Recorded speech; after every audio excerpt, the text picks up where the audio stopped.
अस्सलामुअलैकुम। उम्मीद करती हूँ आप सब खैरियत से होंगे। आज मैं आप सब के साथ एक शानदार घरेलू मास्क शेयर कर रही हूँ जो केले से बनाया गया है। केले में सिलिका शामिल होता है जो कोलेजन की पैदावार को बढ़ाता है। कोलेजन एक कुदरती प्रोटीन है जो पानी को महफूज करने में मदद करता है और जिल्द को हमवार बनाता है, झुर्रियों को कम करता है।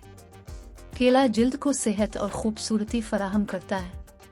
इसके अलावा ये मास्क हमारी जिल्द को धूप के नुकसान से बचाता है, ज़ायद तेल को जज़्ब करता है, इल स्किन वालों को एक्नी से महफूज रखता है।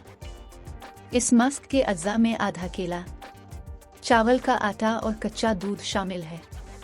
इस शानदार मास्क को तैयार करने के लिए आधे केले का पेस्ट बना लें।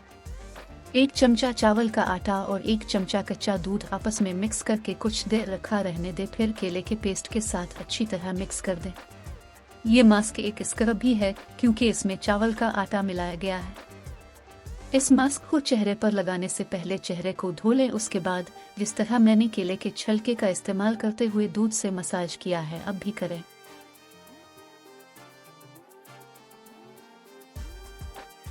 अब इस मास्क को चेहरे पर हल्के मसाज के साथ लगाएं और उसे तकरीबन 15 मिनट बाद धो दें। इस मास्क में मौजूद चावल का आटा हमारी जिल्द को धूप के नुकसान से बचाता है, जल्द का रंग हमवार करने में मदद करता है, ज़ायद तेल को जज़्ब करता है, कच्चा दूध एक्नी से महफूज रखता है। इस मास्क को आप लोगों ने हफ्ते में 2 बार इस्तेमाल करना है। चेहरे के साथ गर्दन और हाथों पर भी लगाना है।